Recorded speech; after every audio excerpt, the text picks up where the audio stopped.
श्री अखिलेश यादव जी।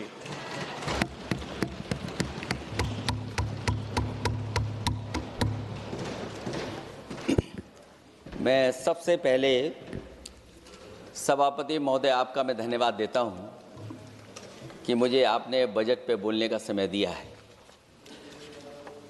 मैं तीसरा सदस्य इस पे बोल रहा हूं।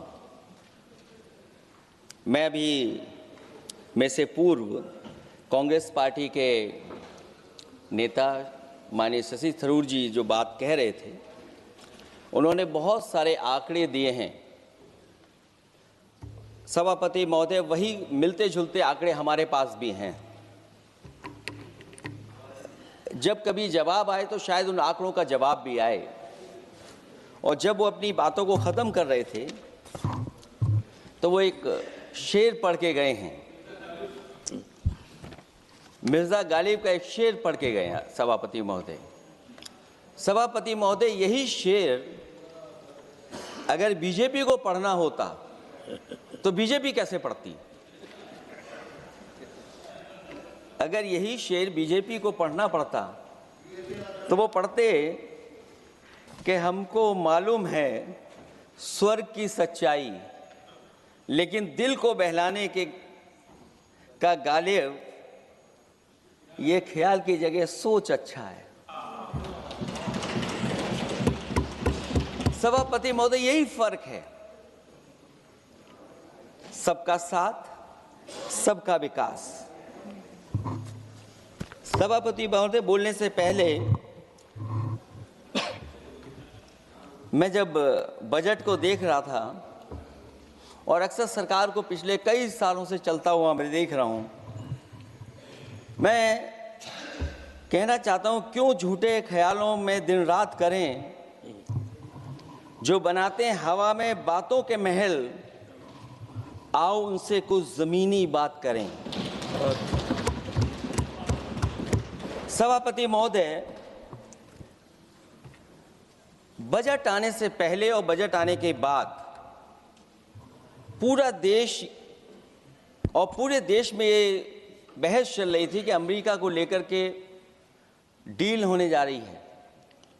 सभापति महोदय, मुझसे पहले अभी जो भारतीय जनता पार्टी की माननीय सदस्य बोल रही थी, और भारतीय जनता पार्टी का ये पक्ष है कि हम लोगों ने दुनिया में बहुत सारे देशों से फ्री ट्रेड एग्रीमेंट कर लिया है। सभापति महोदय, मैं भारतीय जनता पार्टी की सरकार से जानना चाहूँगा, अभी कितने देश और बचे हैं जिससे आप फ्री ट्रेड एग्रीमेंट नहीं कर पाए हैं?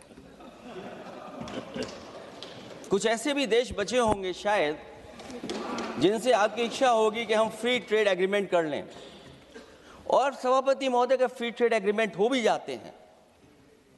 जो लोग कभी रुपए के बारे में बहुत चिंता करते थे, कभी कभी उम्र से, कभी कभी दूसरे लोगों की उससे जोड़ देते थे, इतने सब फ्री ट्रेड एग्रीमेंट होने के बाद और अमेरिका से डील नहीं ढील हुई है,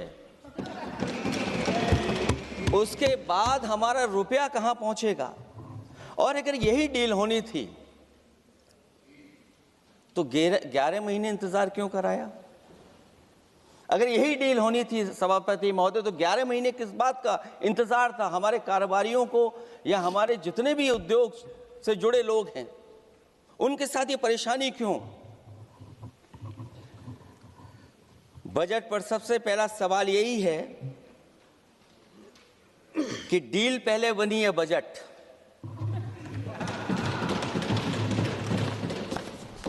और बजट का हलवा यहां ज्यादा बटा के वहां।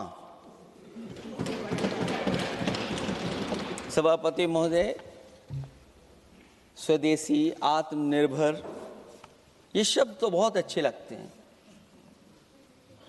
लेकिन जब डील हो गई है तो क्या इस बजट को लाने से पहले आत्मनिर्भरता और स्वदेशी को अपने अपने शब्दकोश से हटा दिया है, या इसको उल्टे अर्थ में विलोम शब्दकोश में डाल दिया है?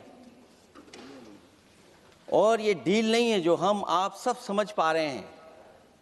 शायद 70 वर्ष के लोग ये नहीं समझ पा रहे होंगे, लेकिन पूरा देश समझ रहा है कि हमने अपना बाजार एक बार और खोल दिया है। 500 बिलियन डॉलर का व्यापार एक तरफा, हमारे आत्मनिर्भरता कहां जाएगी? स्वदेशी नारा हमारा कहां जाएगा? हमारे देश की जनता भाजपा से कह रही है कि जहां तक हमें मालूम है डील एक तरफा नहीं होती है। क्या ये बनी वहां पहुंची यहां जहां जैसे कोई एक पक्ष मान रहा हो? जनता भाजपा से यह भी जानना चाहती है कि 0 बड़ा के 18।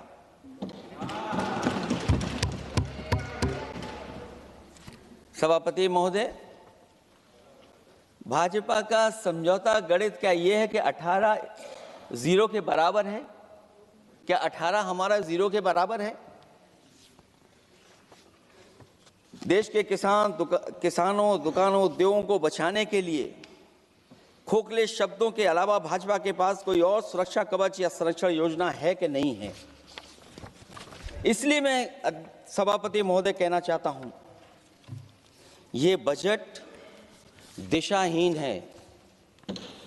इस बजट में कोई विजन नहीं है कि 2047 तक हमारा देश विकसित भारत बन जाएगा।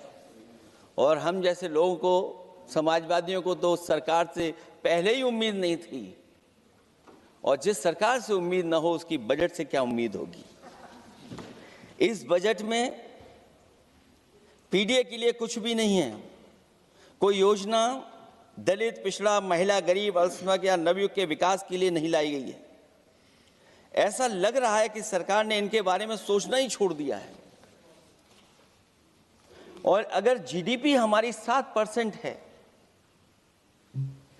और नॉमिनल जीडीपी की ग्रोथ केवल 8% है, जो कि लगभग 12% होनी चाहिए थी, इसके कारण लोगों के हाथ में कम पैसा है।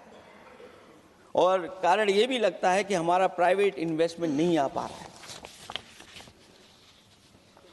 जो लोग ये कहते हैं कि हम प्रति व्यक्ति आय बढ़ा रहे हैं, जो आंकड़े हमारे पास हैं, जो जानकारी हमारे पास है, वो आंकड़ा यही कहता है कि $3000 के लगभग प्रति व्यक्ति आय हमारी है। और अगर हम दुनिया से जब इतना ही जुड़ गए हैं तो 2025 की जो रैंकिंग है, हमारा स्थान 144वां है, 144th है। तो जहां हम इतना 10, 11, 12 साल से हम इतने बजट ला रहे हैं, क्या हमारे पर कैपिटा इनकम लोगों की नहीं बढ़ पाई? और सदन में, इसी सदन में कई बार ये पूछा गया कि जो लोग राशन प्राप्त कर रहे हैं, गरीबी रेखा से नीचे हैं, कम से कम उनकी पर कैपिटा इनकम क्या, ये तो बताना ही चाहिए सरकार को। और पिछड़ेपन को दूर करने के लिए कोई विजन नहीं दिखता इस बजट में। जैसे जब बजट आता है तो बजट में ढूंढते हैं हम लोग कि हमारे स्टेट के लिए क्या और खास नया आया होगा। उत्तर प्रदेश जैसा प्रदेश जहां पर डबल इंजन की सरकार को बहुत कुछ कहा जाता है कि डबल इंजन की सरकार है, हम विकास भी डबल करेंगे, लेकिन मैं देखता हूं उत्तर प्रदेश के लिए कोई खास योजना ऐसी नहीं आई है जिससे उत्तर प्रदेश के 25 करोड़ लोगों को कुछ मुख्य धारा से जोड़ा जाए। वैसे तो बड़ी बड़ी योजनाएं बताई जा रही हैं कि हमारे कई फ्रेट कॉरिडोर्स बन रहे हैं, वाटरवेज बन रहे हैं, एक्सप्रेसवेज बन रहे हैं, लेकिन उत्तर प्रदेश जहां से प्रधानमंत्री जी आते हैं, भविष्य में जो बनेंगे एक्सप्रेसवे, लेकिन भारत सरकार के बजट से कोई भी अभी एक्सप्रेसवे वहां पर नहीं बना। अगर कोई बना हो, नया बन रहा हो, बड़ा बन रहा हो तो बताएं। और जो बने भी हैं वो उस मानक, उस क्वालिटी के नहीं हैं जिस क्वालिटी के आज विकसित भारत के एक्सप्रेसवे होने चाहिए। जो लोग भ्रष्टाचार पे बड़े बड़े सवाल उठाते हैं, वो कम से कम अपनी सड़कों को देखें, अपने एक्सप्रेसवेज को देखें कि उन्होंने क्या बना करके खड़ा इतने हजारों करोड़ रुपए खर्च करने के बाद। इनके सबसे पहले प्रधानमंत्री अटल बिहारी वाजपेयी जी, उनके नाम से कोई एक्सप्रेसवे बन रहा था। सभापति महोदय, हम लोगों ने अखबारों में पढ़ा कई लोग स्टेटमेंट भी देते हैं कि हम एक्सप्रेसवे बना रहे हैं। उनके नाम से बनने के साथ साथ उनका नाम भी बदल दिया। पहले वो चंबल एक्सप्रेसवे बन रहा था, फिर अटल जी के नाम से एक्सप्रेसवे बन रहा था। लगता है वो जमीन पर नहीं उतरा है, वो केवल कागजों पे बन रहा था। तो ये तो एक्सप्रेसवे की बात हुई। सबसे बड़ा सवाल ये है कि किसान को लेकर के इन्होंने कहा कि किसान की हम आय दोगुनी कर देंगे। आज हमारा किसान इस उदारीकरण में कहाँ खड़ा है? जिस किसान को लेकर के पूरे देश के सभी राजनीतिक दल चिंतित रहते हैं, इस डील के बाद हमारे किसानों का हाल क्या होगा? और जब सब कुछ विदेश से ही आएगा तो हमारा किसान भारत में क्या उगाएगा, जमीन पर क्या उगाएगा और क्या बेच पाएगा? सभापति महोदय, सरकार ने बड़ा बजट पेश किया, कहा कि हम एग्रीकल्चर इंफ्रास्ट्रक्चर तैयार करेंगे, एग्रीकल्चर इंफ्रास्ट्रक्चर से हम मंडियां तैयार करेंगे, बाजार तैयार करेंगे, एमएसपी लागू करेंगे। हमारे किसान जब काले कानून के खिलाफ लड़ रहे थे, बड़ी संख्या में जान चली गई, उसके बाद सरकार कहीं पीछे हटी और उन्होंने काले कानून वापस लिए। लेकिन आज भी किसानों को जो कानूनी गारंटी मिलनी चाहिए वो अभी तक एमएसपी की कानूनी गारंटी सरकार नहीं दे पाई है। और जो तेज क्रॉप और हॉर्टिकल्चर क्रॉप और दूध को लेकर के सरकार दावा करती है कि हम सब्जियां इतना, हॉर्टिकल्चर क्रॉप्स हमारी इतनी ग्रो कर गई हैं, हम दुनिया में इतना पैदा कर रहे हैं। दूध के जब आंकड़े बताते हैं कि दुनिया में हम दूध का उत्पादन इतना कर रहे हैं, और अगर आपका बजट ही विकसित भारत का बजट है तो हमारे हॉर्टिकल्चर क्रॉप्स और जो हमारा किसान दूध का उत्पादन कर रहा है, दूध का उत्पादन हो रहा है, उसके लिए एमएसपी की गारंटी कब देंगे आप लोग? और गारंटी हम लोग इसलिए मांग रहे हैं क्योंकि उसको घर कैसे बनाएगा, घर कैसे चलाएगा, अगर उसको लाभ नहीं मिलेगा, बच्चों को कैसे पढ़ाएगा, अपनी बेटियों को हंसी खुशी विदा कैसे कर पाएगा?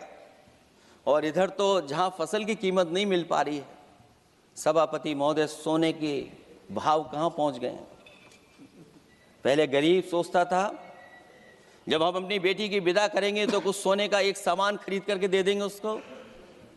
जैसे जैसे बीजेपी की सरकार चली और आगे बढ़ती गई, 12 साल ऐसे हैं आ गए कि अब तो चांदी तो दूर, अगर यही सरकार चलती रही तो लोहे पर पीतल चढ़ाकर भी गरीब अपनी बेटी की विदाई नहीं करा पाएगा। कैसे अपने भविष्य के लिए 2 पैसे जमा कर पाएगा? मतलब आज क्या खाएगा, कल के लिए क्या बचा पाएगा? ये किसानों के बड़े सवाल हैं। भाजपाई किसानों को लाभ नहीं पहुंचाना चाहते हैं, ये किसी और को लाभ पहुंचाना चाहते हैं। कुछ अदृश्य लोग हैं जिनको लाभ पहुंचाना चाहते हैं, क्योंकि इनका बजट, जो बजट बनाते हैं, वो आम जनता का ना उसमें जिक्र है ना फिक्र रहती है। और अगर फिक्र होती उनको तो किसान की खाद समय पर मिल जाती, उनको बीज समय पर मिल जाता, सस्ती बिजली उपलब्ध हो जाती, सिंचाई या सिंचाई मुफ्त हो जाती थी। और मुझे याद है सभापति महोदय, समाजवादी सरकार में हम लोगों ने किसानों की सिंचाई मुफ्त करने के भी फैसले लिए। कीटनाशक दवाइयां कितनी महंगी हैं और सरकार ने किसानों को अपने हाल पे छोड़ दिया। मंडियों पे कहीं कोई खरीद नहीं है, और अगर खरीद हुई है तो सरकार बताए कि धान, आलू या गेहूं की खरीद में तो मिल जाती है उसको कीमत, लेकिन धान और आलू जैसी फसलों पर कोई सरकार कीमत नहीं दे पा रही है। महंगाई बेतहाशा बढ़ने पर भी इस बजट में जनता को टैक्स में न छूट देना टैक्स शोषण है। अमीरों के काम कारोबार और घूमने फिरने पर 10 तरह की छूटें दी गई हैं, लेकिन बेकारी बेरोजगारी से जूझ रहे लोगों की उम्मीदों की थाली खाली है। मध्यम वर्ग अपने आप को ठगा महसूस कर रहा है। शोषित, वंचित, गरीब व्यक्ति जहां था वैसे भी नीचे जाता दिख रहा है। इस बजट ने उसके चादर में पैबंद लगाने की जगह उसे और चिथड़ा कर दिया है, क्योंकि सामाजिक सुरक्षा केवल शब्दों की औपचारिकता रह गई है। किसान, मजदूर, श्रमिक, कारोबारी, छोटा दुकानदार अपने लिए मिली राहत को दूरबीन से देखकर ढूंढ रहा है, और इसीलिए भाजपा का हर बजट 1/20 का बजट मानते हैं, क्योंकि वो 5% लोगों के लिए ही होता है। अच्छे बजट की होती हैं 3 पहचान: गरीब की तरक्की, खुशहाली और मुस्कान। शायद इस बजट ने तीनों चीजों को छीनने का काम किया गरीबों से। दूसरा विषय है स्वास्थ्य को लेकर के बहुत हमारा गरीब समय समय पे परेशान रहता है। स्वास्थ्य को लेकर के जो ठोस कदम सरकार को उठाने चाहिए वो सभापति महोदय सरकार नहीं उठाती दिख रही है, और जितना भी स्वास्थ्य सेवाएं हैं वो ठप होती चली जा रही हैं। मैं उत्तर प्रदेश की बता सकता हूं, मुझे याद है सभापति महोदय, पहला जो भारत सरकार और प्रदेश सरकार को मिलकर के पहला हॉस्पिटल, मेडिकल कॉलेज शाहजहांपुर का बना था, जिस समय भारतीय जनता पार्टी के उस समय के स्वास्थ्य मंत्री और मैंने मिलकर के उसका उद्घाटन किया था। उसके बाद जो प्रचार में तो ये बहुत आगे हैं, प्रचार में तो ये कहते हैं कि हर डिस्ट्रिक्ट में हर हॉस्पिटल, हर डिस्ट्रिक्ट में एक हॉस्पिटल या मेडिकल कॉलेज, लेकिन सच्चाई तो ये है कि इन हॉस्पिटलों में इलाज नहीं है, दवाई नहीं है, ऑपरेशन के लिए कहाँ जाना पड़ता है, भटकना पड़ता है। और जिस तरीके से अभी जिन लोगों ने इंश्योरेंस या LIC में किस्त दी होगी वो जानते होंगे कि महंगाई कम नहीं हुई है, महंगाई बढ़ी है, किस्तें बढ़ गई हैं। उदाहरण के लिए दिल्ली के एम्स के लिए 5,600 करोड़ रुपए, और आयुष्मान भारत के लिए पूरे देश के लिए सरकार ने जो बजट रखा है वो 4,700 करोड़ रुपए है।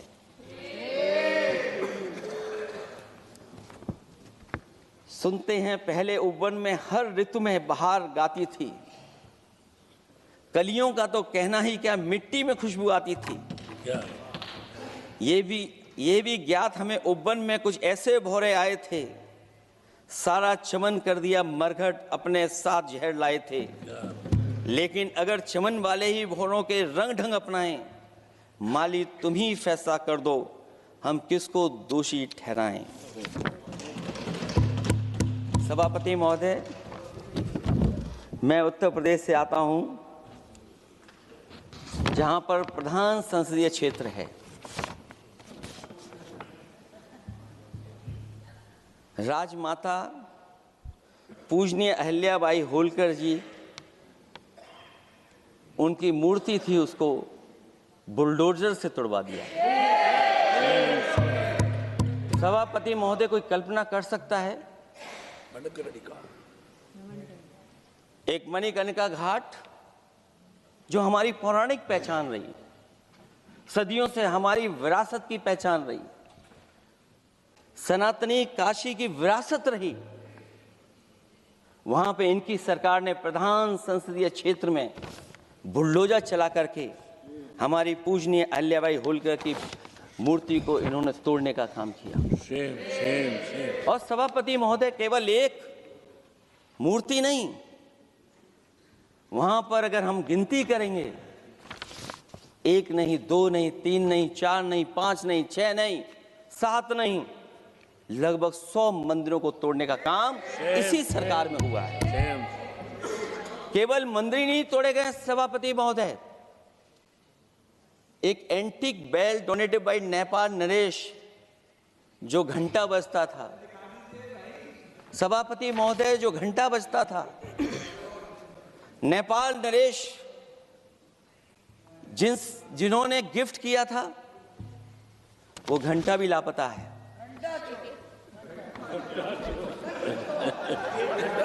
केवल घंटा ही लापता नहीं है।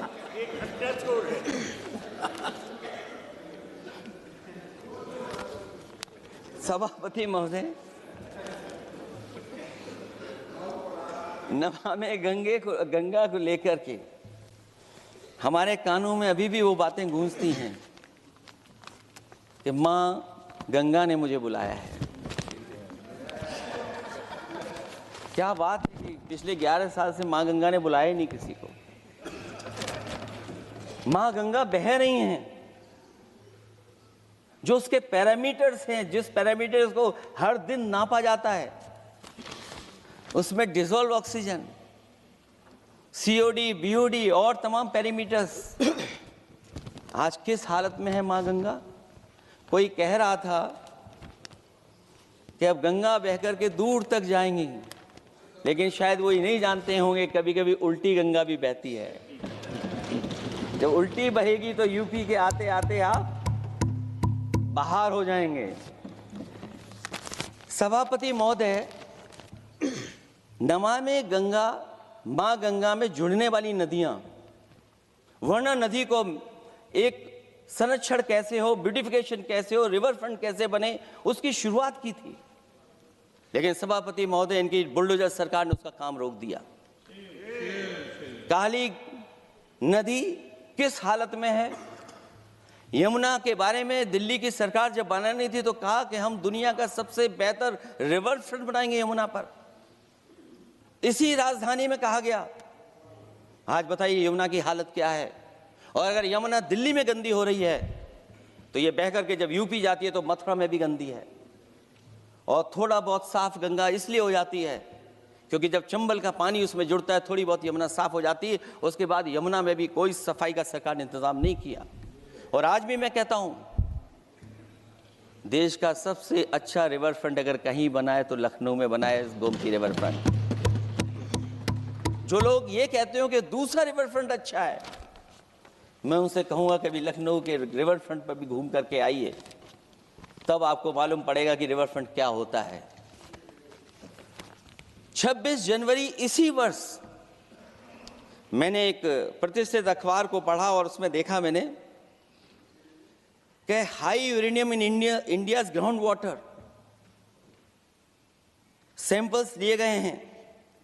एक्सपर्ट्स वार्न कर रहे हैं कि सेवरल हेल्थ रिस्क हैं उससे। Lead pollution alarming in 69 rivers in India contaminated, rivers are contaminated. हमारे पानी में पेस्टिसाइड है, इंडस्ट्रियल वेस्ट है, अनसेफ है ड्रिंकिंग के लिए। हमारी नदियों में मरकरी है, डेंजरस लेवल। और जितनी भी हमारी वाटर बॉडीज हैं इंडस्ट्रियल टाउन्स के आसपास, सब में टॉक्सिक है, मरकरी है, बड़े पैमाने पे डेंजरस है पानी वहां का। और कई जगह इंडस्ट्री का सीधा सीधा वेस्ट जा रहा है। आर्सेनिक लेवल का सोच ही नहीं सकते हम लोग, जो मानक है उससे कई गुना ज्यादा है। ये तो हमारे देश का पानी है जो नदियों में बह रहा है, जो अंडरग्राउंड वाटर बन रहा है हमारा। ठीक ही कहा हमारे माननीय सदस्य ने कि जो संपन्न हैं, प्रिविलेज्ड हैं, वो लोग तो पानी साफ करने की मशीन खरीद सकते हैं। हमारा गरीब क्या खरीदेगा। गरीब की हेल्थ को कितनी परेशानी और रिस्क है। यहां तक कि अंतर्राष्ट्रीय प्लेटफॉर्म पर हमारे देश को भी सुनना पड़ा एक प्रतिष्ठित चैनल पर कि आपके देश में इन्वेस्टमेंट क्यों आएगा, क्योंकि वहां आ ही नहीं सकता है, क्योंकि आपकी हवा खराब है। सोचिए, देश का पानी खराब हो, और ये मैं नहीं कह रहा हूं, पानी खराब सरकार को मालूम है, नहीं मालूम है, लेकिन जो प्राइवेट कंपनियां हैं जिनको अपना पानी बेचना है, तो वो बता रही कि आपके भारत के पानी में क्या क्या है। और ये बात गलत है तो सरकार ऐसी कंपनियों पर प्रतिबंध क्यों नहीं लगाते हैं कि इस तरह अपनी कंपनियों का सामान बेचने के लिए झूठा प्रचार कर रही हैं। जो चर्चा होने लगती है हवा खराब है, हालांकि उत्तर प्रदेश आते आते सरकार की भी हवा खराब हो जाती है। सरकार सबको डराती है, लेकिन सरकार को कोई नमस्कार न करे उसको नहीं डरा सकते आप। हमने तो कहा कि तुम लखनऊ से गए हो, लखनऊ का जो अदब है, लखनऊ का जो हमारी पहचान है, कम से कम अगर नमस्कार नहीं कर सकते तो आदाब तो कर ही देते वहां जाकर।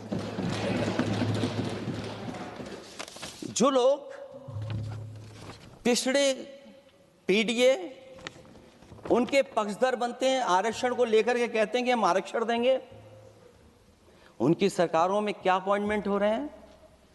मुझे याद है इससे पहले जब बहस हुई थी सदन में, वहां से बात निकली थी कि किस तरीके से अपॉइंटमेंट हो रहे हैं यूनिवर्सिटीज और कॉलेजेस में। मैं उसी पे कुछ कहना चाहता हूं। ये अपनी अपनी किस्मत है, कुछ कलियां खिलती हैं ऊपर और दूसरी मुरझा जाती हैं झुके झुके जीवन भर भूं पर। मानव बदकिस्मत है, लेकिन क्या वे महक नहीं सकती हैं? अगर मिले अवसर अंगारे सी क्या दहक नहीं सकती हैं? जिस तरीके से आरक्षण पर खिलवाड़ हो रही है उसकी कोई कल्पना नहीं कर सकता था। विकसित भारत तभी विकसित भारत माना जाएगा जब हमारे पिछड़े, दलित, आदिवासी, अल्पसंख्यक मुसलमान भाई को बराबर का हक मिलेगा। और जब तक हक नहीं मिल रहा उनको, तब तक शायद विकसित भारत का देखने का सपना आधा अधूरा है। अभी अभी सुप्रीम कोर्ट ने कहा है माइग्रेशन को लेकर के, सुप्रीम कोर्ट ने 16 जनवरी को एक फैसला पलट दिया। हाई कोर्ट के फैसले को पलटते हुए फैसला सुनाया कि यदि आरक्षित वर्ग का कोई उम्मीदवार बिना किसी छूट का लाभ लिए अगर अनारक्षित वर्ग से ज्यादा नंबर प्राप्त करे तो उसे अनारक्षित वर्ग में सेलेक्ट किया जाएगा। क्या सुप्रीम कोर्ट भी कह रहा है? हमारे सरकार की भी नियत है कि सबको आरक्षण मिलना चाहिए जिनका हक हो। हमारे प्रधानमंत्री जी भी कहते हैं हम पिछड़े हैं। हमारे दूसरे नंबर के नेता, क्योंकि उन्हें सनातनी बनना था, अपना धर्म बदल के दूसरा धर्म लिख लिया उन्होंने। तो कम से कम पिछड़ों का तो ख्याल करिए आप। जब पिछड़ों का ख्याल करोगे तभी आपका देश विकसित बनेगा, भारत विकसित बनेगा। अगर आप पिछड़ों को छोड़ देंगे, दलितों को छोड़ देंगे, आदिवासियों को छोड़ देंगे, अल्पसंख्यक भाइयों को छोड़ देंगे, तो आप कैसे विकसित भारत बनाएंगे?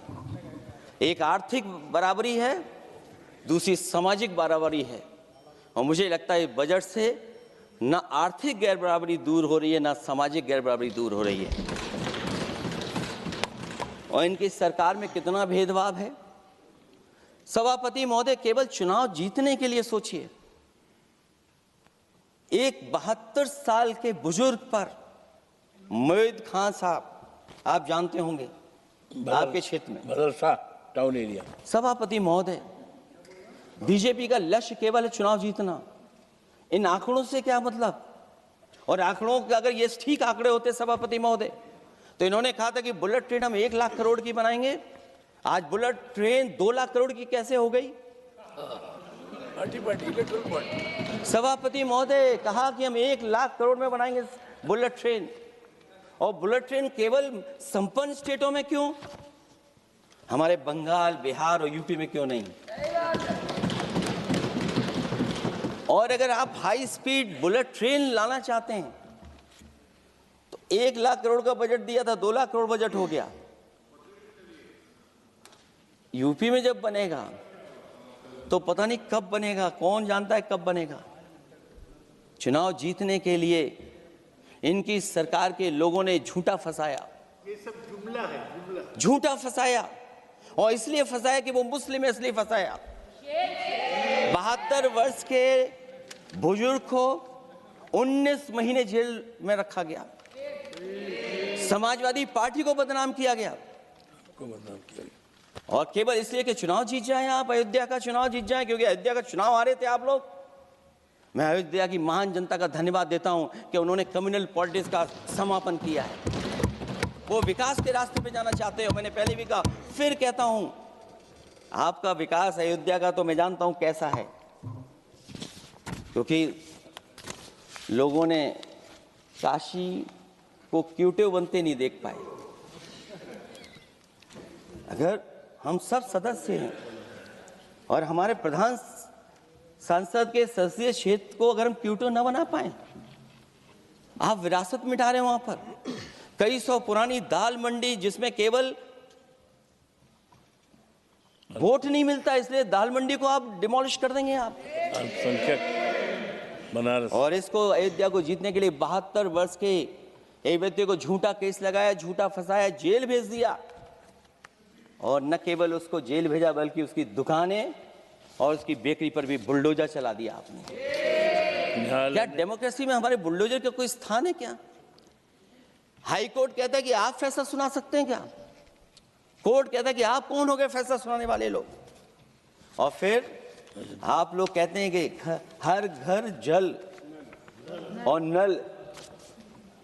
सभापति महोदय, इन्हीं के विधायक ने मंत्री जी को घेर लिया, इन्हीं के विधायक ने मंत्री जी का अपहरण कर लिया और ये कहते हैं कि हम तो, हमारे कोई अराजकता नहीं है। ये कहते हैं इन्वेस्टमेंट लाएंगे, हम एमओयू साइन करेंगे। सभापति महोदय, देश के प्रधानमंत्री, देश के सबसे बड़े उद्योगपति उत्तर प्रदेश पहुंचे थे, एमओयू साइन किए गए, लाखों करोड़ के एमओयू साइन हुए। और एमओयू साइन होने के बाद जमीन पर कितना उतरा ये बताए सरकार। एमओयू के बाद सरकार बताए कितना जमीन पर उतरा है।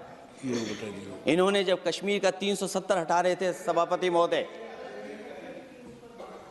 हाँ ना, बजट ही है ये एमओयू में, क्योंकि इंसेंटिव अगर नहीं देंगे तो कौन आपका इन्वेस्टमेंट लाएगा?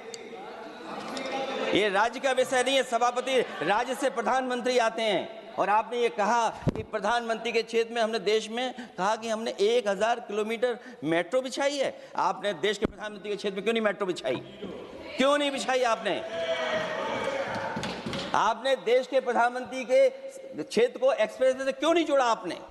क्योंकि आपके पास बजट नहीं है। अटल बिहारी वाजपेयी जी के आपने नाम से एक्सप्रेस वे क्यों नहीं बनाया? बताइए आप, ये बजट नहीं है आपके पास।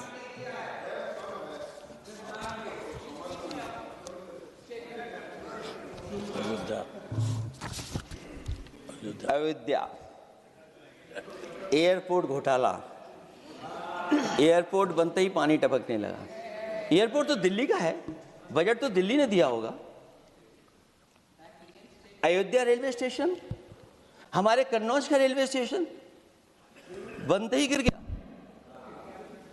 और गिरने के बाद अभी तक नहीं बन पाया। तो ये बजट का हिस्सा नहीं है क्या? आप वाटरवेज का बात कर रहे हैं, गंगा साफ नहीं है, आप पानी का जहाज कहां ले जाएंगे? बिहार में जाकर के रुक जाएगा। पिछली बार भी एक पानी का जहाज चला था, बनारस से जाते ही बिहार में रुक गया, जाकर के पटना भी नहीं पहुंच पाया। Rampath, sewer line smart city का हिस्सा है। आपका स्मार्ट सिटी कैसा है? इंदौर में पानी पीने से कितने लोगों की जान चलेगी सभापति महोदय? और कोई शहर बता दीजिए जहां कूड़ों का ढेर ना हो। जब देश के प्रधानमंत्री जी ने झाड़ू उठाया हो और उसके बाद भी कहीं कूड़ा ना हटे सभापति महोदय। भजन संध्या स्थल घोटाला हुआ, अंतर्राष्ट्रीय मीडिया सेंटर बनाया, उसमें भी पानी गिर रहा है। लाइट सजावट की चाइनीज आई हैं। हमारे देश का कारोबार कैसे उलझा दिया आपने? चीन और अमेरिका और थोड़ा बहुत रशिया, विदेश नीति तो असफल हुई है, लेकिन हमारा बाजार को भी पूरा बेच दिया। और चीन के सवाल पर सभापति महोदय, चीन हमारी जमीन पर भी निगाहें रखे हुए है और हमारे बाजार पे भी। इसलिए जो सरकार फैसला ले बड़ी सावधानी से ले। मैं कितनी बातें बताऊं वहां पर। सेना जमीन ले लिया, जमीनें जाने कहां चली गई हैं। इसलिए सभापति महोदय, ये बजट दिशाहीन है। ये 2047 में हमारा विकसित भारत तो नहीं बनेगा। और जिस तरीके से बेरोजगारी बढ़ी है, बेरोजगारी को लेकर के जो चिंता रही, हमेशा रहती थी, और जो सरकार ने बड़े बड़े फैसले भी लिए थे, जानकारी दी थी कि हम बेरोजगारी ऐसे दूर कर लेंगे। मेक इन इंडिया का जो सपना दिखाया था, आखिरकार मेक इन इंडिया का सपना कहाँ पूरा हो पा रहा है? मेक इन इंडिया का जो शेर था वो जंग खा रहा है सभापति महोदय। जो योजना लेकर के आए थे, एम्प्लॉयमेंट लिंक्ड इंसेंटिव्स। सरकार बताए कि हमें कितना उसमें लाभ पहुंचा है। 2024-2025 के बजट में इन योजनाओं के लिए 33,000 करोड़ रुपए आवंटित किए गए थे, लेकिन खर्च कितना हुआ? 1,700 करोड़ रुपया केवल। एक आपने पिछली बार सपना दिखाया था कि इंटर्नशिप की योजना, इंटर्नशिप वाली योजना जो घोषित की, जिसके लिए 10,000 करोड़ रुपए आवंटित किए थे आपने, लेकिन उसमें खर्च कितना हुआ है? 500 करोड़ रुपया। और जो लक्ष्य रखा था आपने रखा था 5 साल में 1 करोड़ लोगों को, लेकिन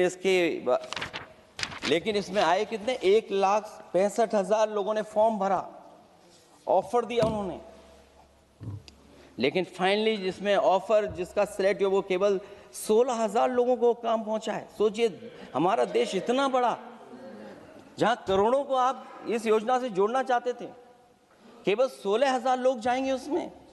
ये आपको बेरोजगारी खत्म करने की योजना है आपकी।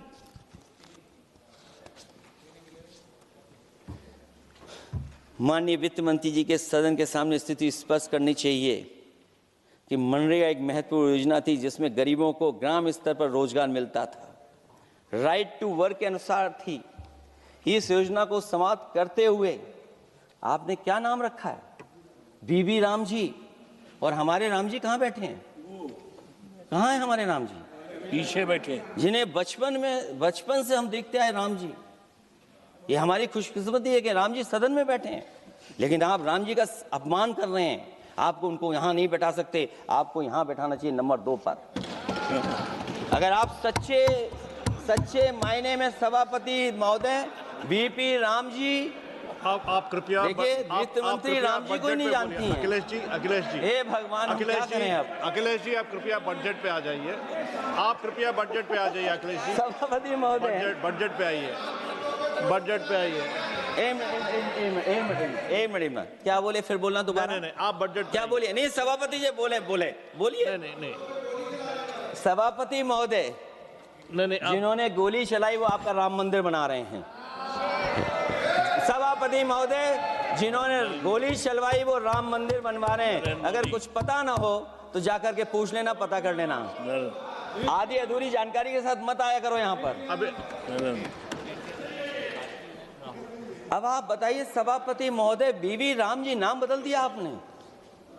यूपी जैसा बड़ा स्टेट, उसको क्या मिलेगा अब, जहां पर 1,000 ग्राम सभाएं अर्बन हो गई हैं।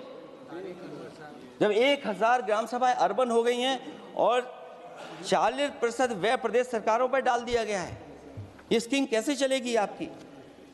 मैंने पहले ही कहा था कि एमएसपी की लीगल गारंटी मिलनी चाहिए। और जिस तरीके से किसान आत्महत्या कर रहा है, एनसीआरबी के आंकड़े सरकार के पास होंगे कि किसान कितनी आत्महत्या कर रहा है। जिन्होंने ये कहा कि 2022 तक हम दोगुनी आय कर देंगे। आप बताइए, आलू के पैदावार की क्या आय दोगुनी हो गई? धान की पैदावार करने वाले की आय दोगुनी हो गई। आपको गाय से बहुत प्रेम है। हमारे क्षेत्र में खुद एक काऊ मिल्क प्लांट बना, यूपी का पहला काऊ मिल्क प्लांट। आपकी सरकार ने उसको बंद कर दिया। आप कहते गाय की सेवा करो, लेकिन पहला यूपी का काऊ मिल्क प्लांट वो आपसे बंद हो गया। अगर शायद हम ऊंट के मिल्क की चॉकलेट बना रहे होते उस प्लांट से, तो वो प्लांट चलता रहता। आय दोगुनी कितनी हुई है बताएं सरकार? मत्स्य पालन और पशुधन विकास की तरफ सरकार का कोई ध्यान नहीं है। सरकार का कहना है कि वित्त अच्छी हुई है, लेकिन क्या कारण है कि एफडीआई में लगातार कमी आ रही है? विदेशी इन्वेस्टर्स क्यों बाहर ले जा रहे हैं? भारत में इन्वेस्ट करने के लिए क्यों नहीं इच्छुक हैं? और शेयर मार्केट क्यों इतनी जल्दी गिर जाता है? रुपए के मूल्य में डॉलर के विरुद्ध निरंतर गिरावट आ रही है। और इसके बाद सभापति महोदय, इस डील और ढील के बाद हमारा रुपया कहां होगा, ये सरकार जरूर बताए हमें। मैन्युफैक्चरिंग में कोई सुधार नहीं हो रहा है। अभी भी हम जीडीपी के 15% पर मैन्युफैक्चरिंग पर निर्भर हैं, जबकि मैन्युफैक्चरिंग के शेयर मेक इंडिया के अनुसार अभी तक 25% होना चाहिए था। इससे स्पष्ट लगता है कि मेक इन इंडिया, आत्मनिर्भर भारत और पीएलआई योजना सफल नहीं हो पाई हैं और उसी का परिणाम है कि आज हमारे नौजवानों को रोजगार और नौकरी नहीं मिल पा रही है। सरकार उद्योगपतियों के साथ खड़ी है। सरकार द्वारा लेबर कोड्स लाए गए हैं, जिन लेबर रिफॉर्म्स के रूप में दर्शाया जा रहा है वो लेबर कोड एम्प्लॉयर के हित में है, लेबर के पक्ष में नहीं है और मजदूरों के नहीं है। अब अधिकांश उद्योगों द्वारा लेबर को कोई भी नौकरी से निकाला जा सकता है। इतना तानाशाही होगी कि जब चाहेंगे तब निकाल देंगे। उनके 8 घंटे से अधिक काम कराया जा सकता है। परमानेंट एम्प्लॉयमेंट की बजाय कॉन्ट्रैक्चुअल एम्प्लॉयमेंट की व्यवस्था की है सरकार ने। सोचिए, यही सरकार है कि सबका साथ सबका विकास। एयर पॉल्यूशन को लेकर के मैं पहले ही कह चुका हूँ और शहरी विकास तो इनका मैंने क्योटो को मैं देखा है, इसलिए उस क्योटो के बारे में मैं ज़्यादा नहीं कहना चाहता हूँ। अंत में मैं इतना ही कहूँगा कि स्वास्थ्य और शिक्षा के केवल 10% और 14.2% बजट बढ़ाया गया है, जबकि पिछले वर्ष का पूरा बजट इन दोनों मदों में खर्च ही नहीं किया गया है। आखिरकार सरकार बताएगी खर्च क्यों नहीं हुआ, आखिर क्या कारण है, किसकी वजह से खर्च नहीं हुआ है। जल जीवन मिशन में 50,000 करोड़ रुपए खर्च नहीं हो पाए हैं और प्रधानमंत्री आवास योजना में 40,000 करोड़ रुपए, और हमारे देश के प्रधानमंत्री ने गांव गोद लिया था। वो लगता है उस गांव को अनाथ छोड़ दिया है प्रधानमंत्री जी ने। वो गांव ही अनाथ छोड़ दिया है। आरबीआई के डेटा के अनुसार इनकम में जो नीचे 80% हैं, उनकी इनकम का शेयर 36% से घट करके 32% हो गया है और हर वर्ष में रियल वेजेस 2% कम हो रही हैं। आखिरकार इसका कारण क्या है? मुझे उम्मीद है सरकार बताएगी कि इसका कारण क्या है कि जिसकी वजह से लगातार गिरावट होती जा रही है। मैं रैंकिंग में नहीं जाना चाहता हूं कि हमारी रैंकिंग कहां है, गैर बराबरी की रैंकिंग में हम कहां पहुंच गए हैं, हम कितना नीचे पहुंच गए हैं। जो तरह तरह की रैंकिंग समय समय पर आती हैं, उन रैंकिंग के बारे में सरकार को ज़रूर पता होगा कि हम एजुकेशन इंडेक्स में कहाँ हैं दुनिया में, हम हेल्थ इंडेक्स में कहाँ हैं दुनिया में, और जो एयर क्वालिटी के इंडेक्स है उसमें हम दुनिया में कहाँ हैं। इसलिए सभापति महोदय, मैं अंत में इतना ही कहना चाहता हूँ कि ये बजट दिशाहीन है। 2047 तक विकसित भारत तो नहीं बनेगा, लेकिन हमारे गरीबों के साथ बहुत अन्याय होगा। जिस तरह एआई पे बात की गई है, एआई अगर अच्छाई और भलाई के लिए हो तो अच्छी बात है, लेकिन पता नहीं भारतीय जनता पार्टी पे कितना रिसोर्सेज हैं कि एआई और जितना भी हमारा वो है जो बजट है वो सबसे ज़्यादा खर्च वो करते हैं दूसरों को बदनाम करने के लिए। इसलिए इन्हीं शब्दों के साथ मैं सभापति महोदय का धन्यवाद देता हूं। मैं उम्मीद करता हूं कि सरकार इस बजट को गरीबों की तरफ मोड़ेगी, पीडीए के लोगों की तरफ मोड़ेगी, जिससे वो भी मुख्य धारा में खड़े हो सकें। बहुत बहुत धन्यवाद।